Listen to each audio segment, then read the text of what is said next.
So we made it to this fight week this time with Charles. Like, is there? I know there's still a few days, but do you kind of sigh some relief here?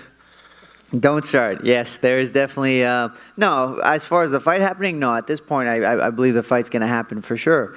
I've seen Charles. You know, I think I saw him on Monday. They're here. They're ready to go. Have you been following his social media at all? It seems like he's already like in the sauna a lot, doing the in-room sauna stuff. Like, do you think he's having a tough cut maybe? Someone sent me that. See, the thing with sauna is you don't know, because some people enjoy doing the sauna. You know, I got one in my house it was during COVID time, so it's been a while. My track of time is not good.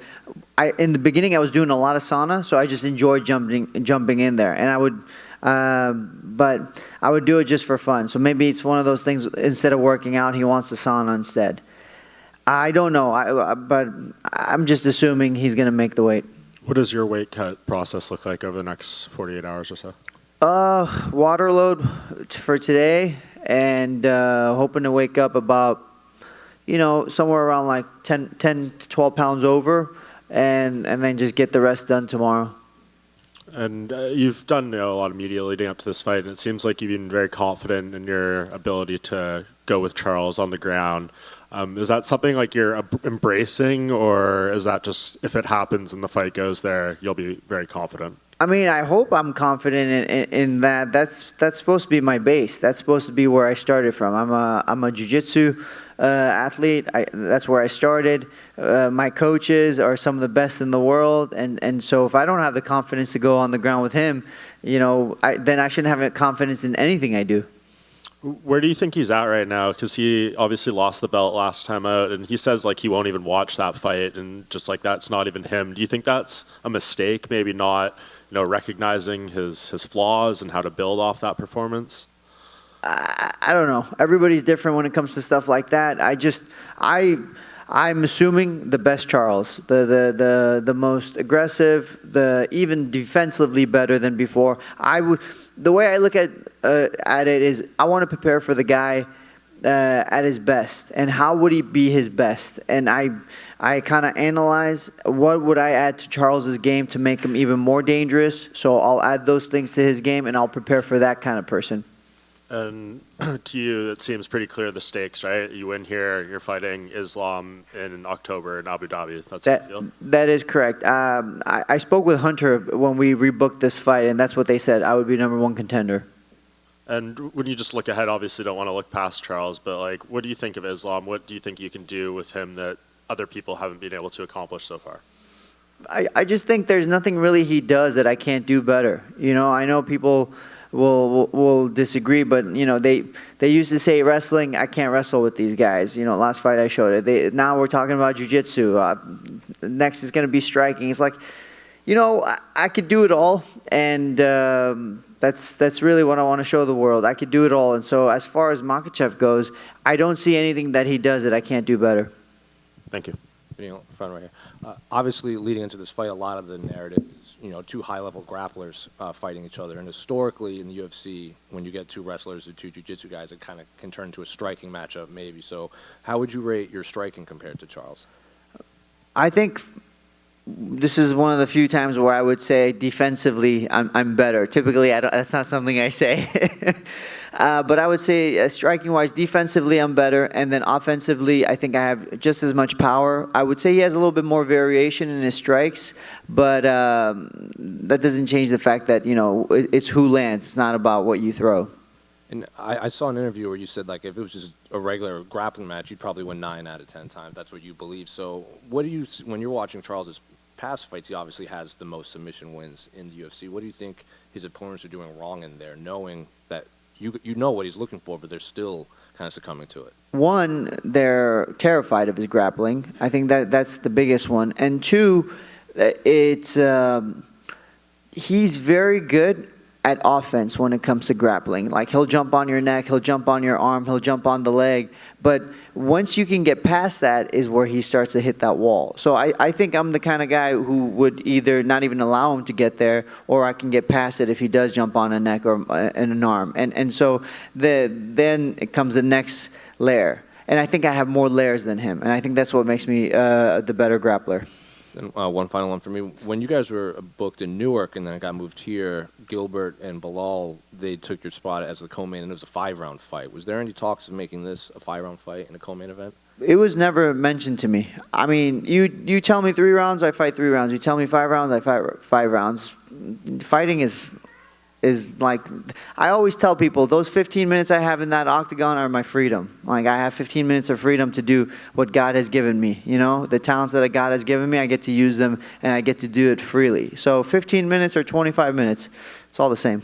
Do you feel like almost you don't even need those extra 2 rounds because of the way Charles fights, it's either he's in there for a couple of rounds and it's either win or losing, right?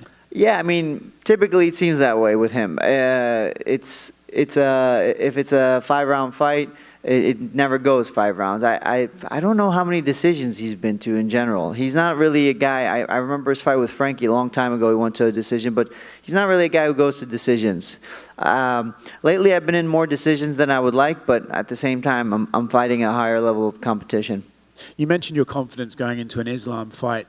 You know, before his last fight with Alex Volkanovski, he had this sort of aura of invincibility. Do you feel that Volkanovski's performance against him sort of hurt that aura, or were you confident anyway?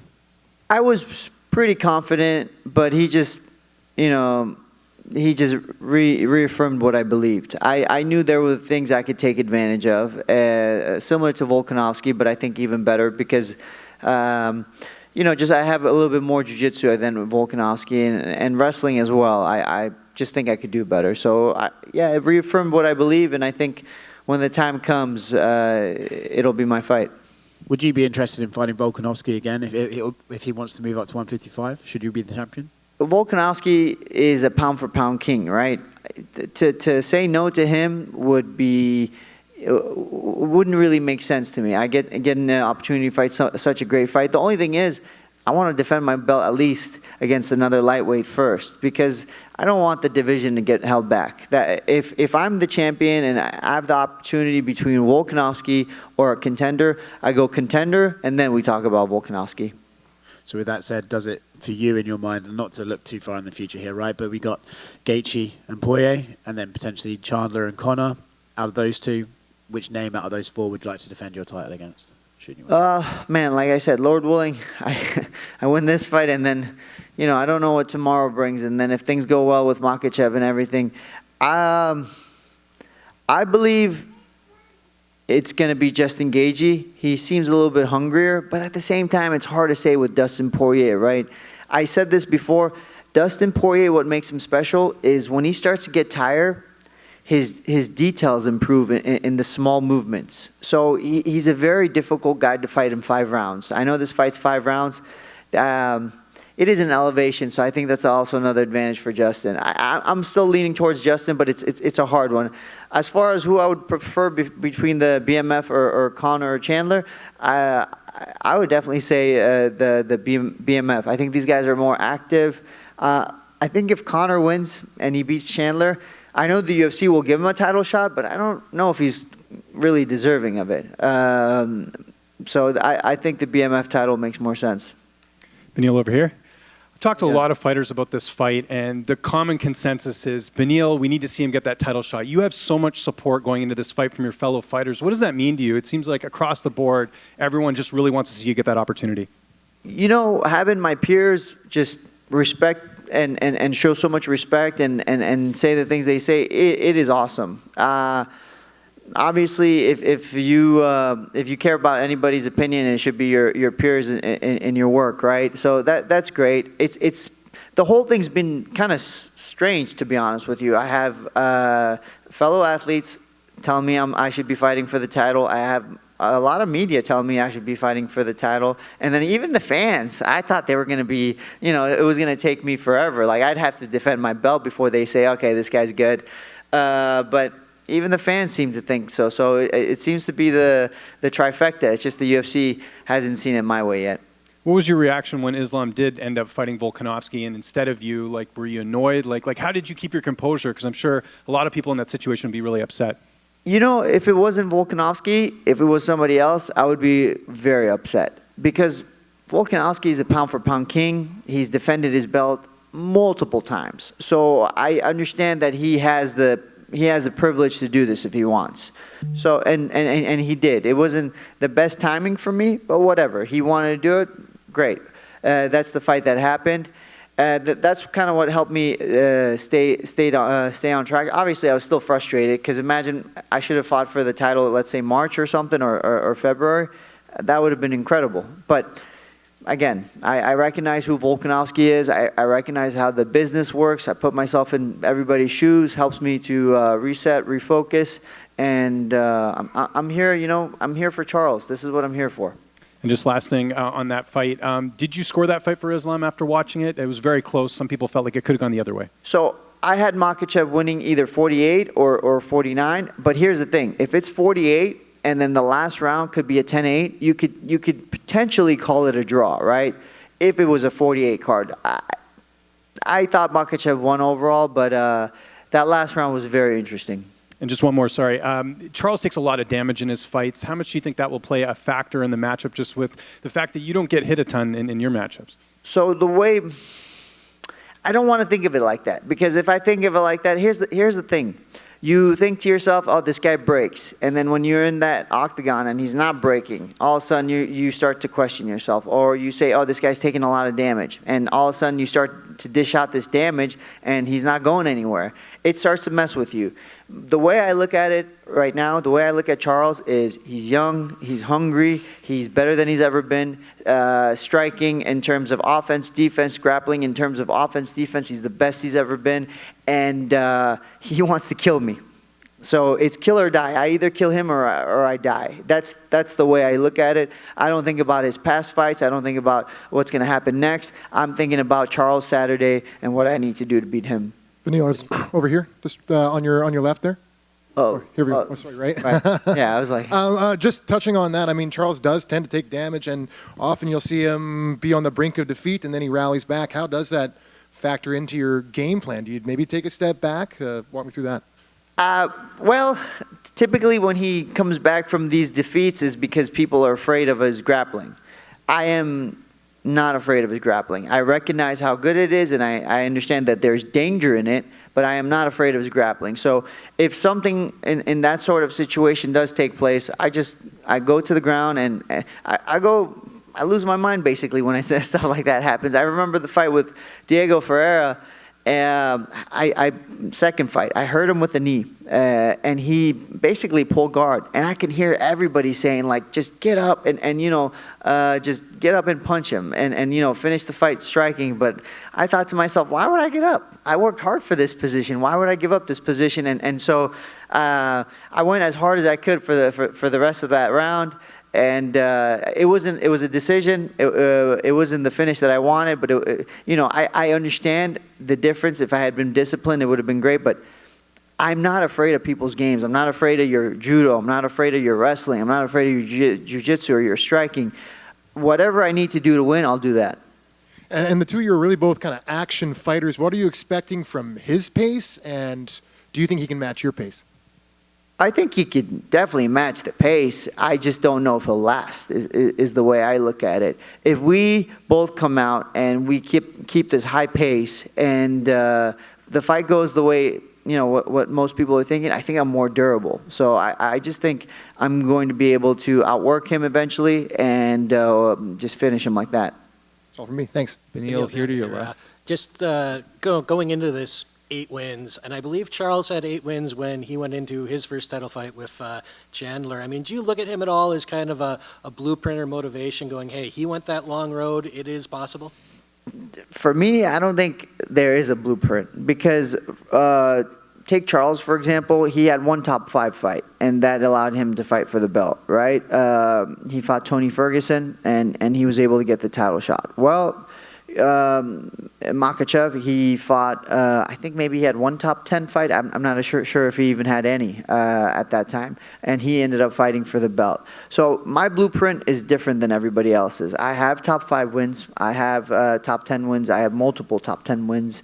And so my blueprint's different. The work I've put in is different. And I don't mind that it's different. I actually appreciate it more, and I respect it. I have respect for those guys, and I just appreciate my work more. I know you said you've been told it's for the title.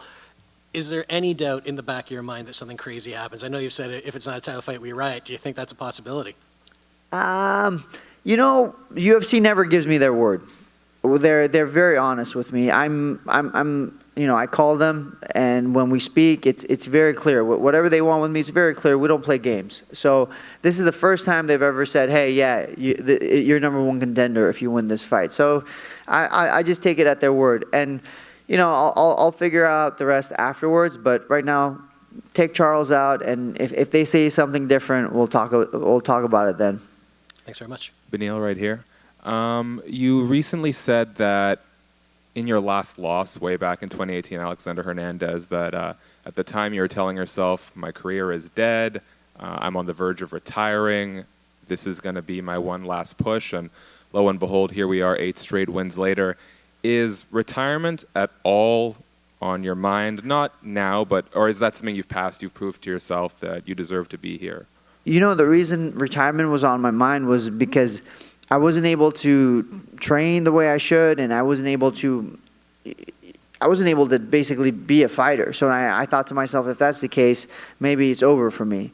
I spent a lot of time in prayer, spent time in recovery, and things picked back up. So at this moment, I don't really have a timeline for recovery. For retirement. My thing is, when the time comes, I believe God will just tell me, hey, you're done, sit out. And hopefully I'll be obedient enough to say yes. And just one more for me. Around that same time, Charles Oliveira, I think at the end of 2017, was probably, had his worst record in the UFC. I think it was like 1-3, something in that range. And again, 2018, the start of an 11-fight win streak for him. Is there sort of an extra level of respect that you both sort of faced that kind of adversity and were able to turn things around at relatively the same trajectory? Man, from coming in, young fighter Charles Oliveira, and people like touting him, saying he's the next big thing. Then he goes on and has kind of like a 500 record, moves between 55 and 45, and he's just struggling to make weight sometimes. To go from that into that last run he had, there's a reason why he's a legend. That's the best way to put it. But look at him in Brazil. They idolize him, and I understand. I'm not big on idolizing anybody, but I understand why. I understand why he's so loved in Brazil and why he's so respected. And I have a ton of respect for him. I just believe this is just my weekend. That's all. Thank you. Beneil's still over here. First off, welcome to Vancouver. Your Thank you. impressions of the city, 2-part question. And at this stage in your career, the journey that you're on, how important is it for you to share it with your family? And does it help, maybe not as a distraction, but just enrich the experience no matter what city you go in? So Vancouver, I got to tell you guys, it is beautiful here. I didn't realize how amazing this place was because it's a short flight, 2 hours. So people have told me to come here, vacation, and bring the family. You'll love it. And I'm typically so busy. I travel for work, and I just take my family. That's the vacations they get, right?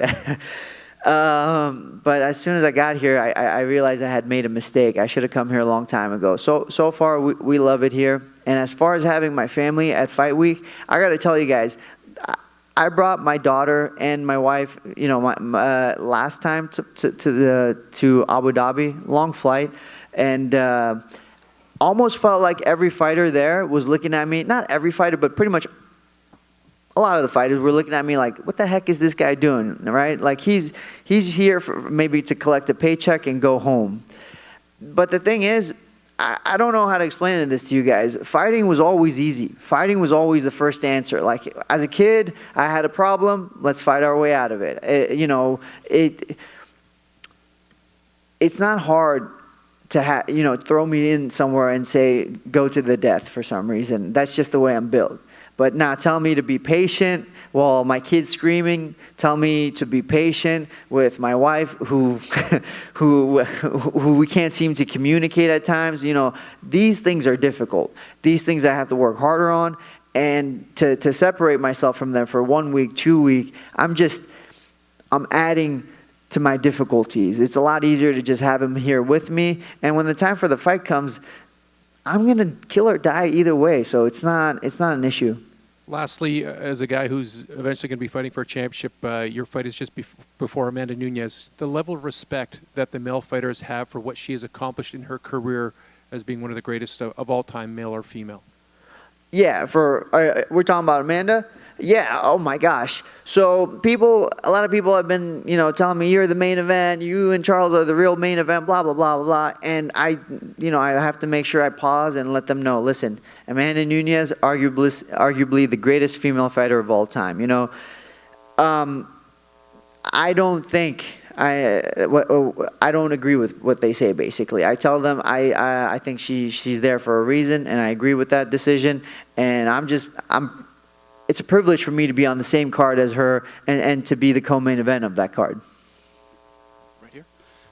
What does it do for your confidence to have Rafael Cordero in your corner, fighter who's a builder and pioneer of the Chuta box, which is the very gym your opponent's now fighting out of?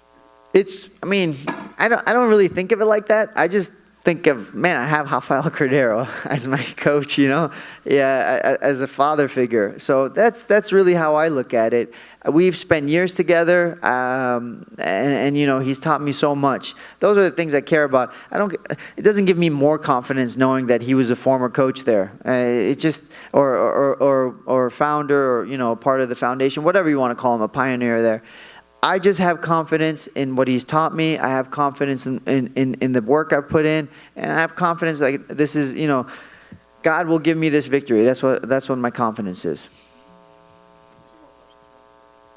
Yeah. I'm just curious. How do you think Conor McGregor will do against Michael Chandler? So, to be honest with you, I think Chandler stylistically is a good fight for him. Especially the Chandler we've seen the last couple of fights. Reckless, doesn't use a lot of wrestling, and seems to get tired, right? I would say stylistically in the top 5, that's the best fight for him. The issue now becomes, Chandler's been in the heat. He's been in the fights. He's been having these fights, and he's have tough fights, against good guys. So it's not like he's just coming off the couch. I think that's going to be the problem for Conor, is fighting someone who's been in that octagon and he hasn't been there in a while. But I think stylistically, Conor's striking is slick. Whether you like the guy or not, you have to respect his skills. He has very slick striking. His timing is definitely a little bit different than everybody else's. And I think his grappling is actually not bad either. He has good grappling. Now, can he put it all together and not get tired and find the finish on Chandler? That's the question. I'm still leaning towards Conor, but it's it like kind of wavers every now and then.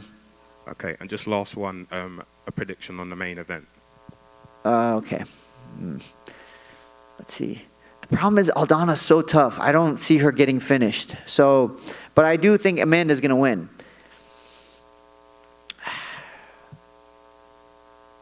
You know what? I'll go with Aldana. I'll just go with an Aldana. We'll go KO Aldana like 3rd round or something. To your right, Beneil. Here. Hey, when you're studying Charles, obviously he's very erratic and his style is kind of hard to mirror. When you're looking at him, is there one area you can pinpoint where you know that you're better than him? There's many areas. Obviously, like I mentioned before, I think the grappling, I think the wrestling specifically as well, striking as well. I know, like you said, he's got wild striking, but I think what I do in my basics, I do better than what he does in his erratic movements, like you called it. So there's many points that I see a difference in, and I think I can take advantage of.